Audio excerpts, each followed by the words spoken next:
안녕하세요, 여러분. 오늘 저희가 함께 좀 깊게 파볼 이야기는요. 이게 반려견 키우시는 분들께는 정말 중요한 정보일 수 있는데요. 바로 반려견 유선 종양하고 몸속 다른 곳, 그러니까 입이나 장 속 미생물이 혹시 서로 관련이 있나? 이런 질문을 던진 연구입니다. 2022년에 나온 논문인데 아시다시피 유선 종양이 암컷 강아지들한테는 꽤 흔하잖아요. 근데 또 절반 정도는 악성이라고 하니까 걱정이 많이 되죠. 네, 맞아요. 그리고 이 연구가 또 흥미로운 게, 반려견 유선 종양이 사람의 유방암 연구에도 중요한 모델이 될 수 있다는 점이에요. 그래서 연구진들이 16S RNA 유전자 염기설 분석이란 걸 썼는데요. 16S, 네네.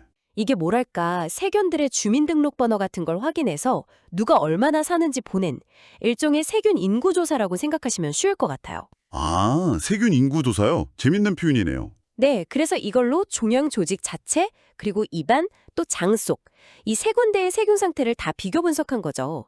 건강한 애들이랑 유선 종양 있는 애들이랑 어떤 차이가 있는지, 그리고 혹시 특정 세균이 입이나 장에서 저 멀리 유선까지 이동하는 건 아닌지, 뭐 이런 가능성을 보려고 한 겁니다. 그렇군요. 그럼 그 세균 인구 조사를 통해서 종양 조직 안에서는 구체적으로 어떤 세균들이 주로 발견됐나요? 여러 종류의 세균문들이 있었어요. 뭐 프로테오박테리아, 퍼미큐테스 이런 이름들이 주요하게 나왔고요. 근데 이제 좀 더 작은 단위인 속 수준으로 보니까 특히 눈에 띄는 이름이 하나 있었어요. 네, 어떤 건데요? 바로 박테로이데스, 벡터로이데스라는 세균입니다. 물론 다른 세균들도 있었지만 이 박테로이데스가 나중에 이야기할 때 되게 중요해지거든요. 박테로이데스. 네, 기억해 두겠습니다.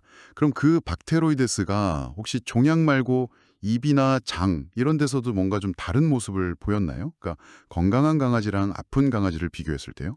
아, 네. 바로 그게 이 연구의 핵심 발견 중 하나예요. 유선 종양이 있는 그룹하고 건강한 그룹하고 비교를 해보니까요. 입안하고 장 속 세균 구성에서 차이가 꽤 뚜렷하게 나타났어요.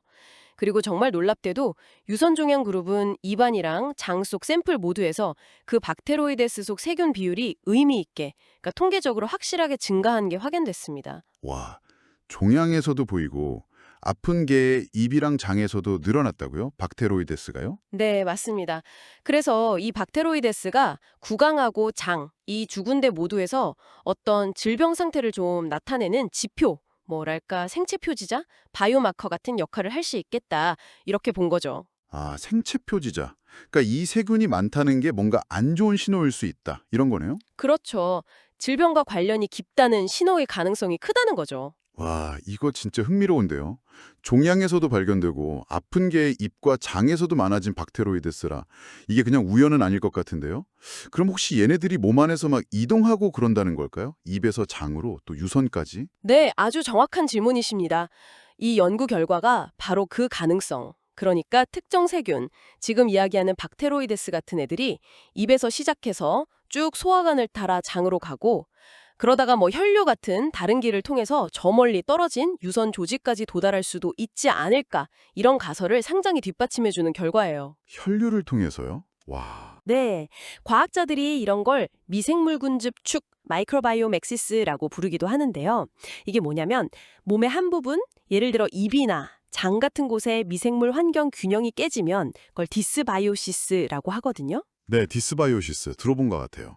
그 영향이 단순히 그 주변에만 머무는 게 아니라 전신적으로 영향을 줘서 전혀 다른 곳의 건강 문제, 심지어 지금 이야기하는 유선 종양 같은 질병의 발생이나 진행하고도 연결될 수 있다는 그런 개념입니다. 그렇군요.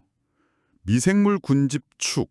그러니까 입안 세균 상태가 안 좋으면 그게 그냥 입냄새나 잇몸병 문제가 아니라 저 멀리 유선 종양 같은 더 심각한 문제랑도 연결될 수 있다는 거네요. 와, 이거 정말 우리 청취자분들께 시사하는 바가 크겠는데요? 맞습니다. 당장 우리가 생각해 볼 수 있는 건 반려견 구강 위생 관리가 생각보다 훨씬 더 중요할 수 있다는 거예요. 사실 논문에서도 나오지만 강아지들 치주 질환 굉장히 흔하잖아요. 근데 이게 그냥 입안 문제로만 끝나는 게 아닐 수도 있다는 걸 보여준 셈이죠. 네, 정말 그렇네요. 그리고 좀 더 나아가면 반려견 유선 종양을 예방하거나 치료할 때 아예 이 미생물 환경 자체를 좀 조절해 보는 건 어떨까? 이런 새로운 접근법에 대한 아이디어도 줄 수 있고요. 이게 또 결국은 인간 유방암 연구에도 중요한 통찰을 줄 수 있는 거죠. 오늘 살펴본 연구 정말 많은 생각을 하게 만드네요. 정리해보면 반려견의 유선종양 조직, 그리고 입안, 또 장, 이 세 군데 모두에서 공통적으로 박테로이데스라는 특정 세균이 증가하는 패턴이 보였고, 이걸 통해서 이들 사이에 어떤 숨겨진 연결고리가 있을 수 있고, 심지어 세균이 몸 안에서 이동할 수도 있다는 가능성까지 제기된 거군요. 네, 맞습니다. 우리 몸이든 동물의 몸이든 어느 한 부분의 미생물 환경 변화가 생각지도 못했던 다른 부위의 건강 상태에 얼마나 큰 영향을 줄 수 있는지 보여주는 아주 흥미로운 사례라고 할 수 있습니다. 아까 말씀드린 그 미생물군집 축이라는 개념이 정말로 작동하고 있을 가능성을 보여주는 거죠. 마지막으로 저희 청취자 여러분께 이런 질문을 한번 던져보고 싶어요. 우리 몸, 혹은 우리 곁에 있는 소중한 반려동물의 몸 안, 그 작은 한 부분에서 일어나는 미생물 세계의 변화가 어떻게 보면 전혀 상관없어 보이는 다른 곳의 건강 상태와 이렇게 예기치 않게 연결될 수 있을까요? 우리가 매일 하는 양치질이나 뭘 먹는지 같은 작은 습관들이 우리 몸속에 이 복잡하고 거대한 미생물 네트워크에 과연 어떤 영향을 미치고 있을지 한 번쯤 깊이 생각해 보시는 건 어떨까 싶습니다.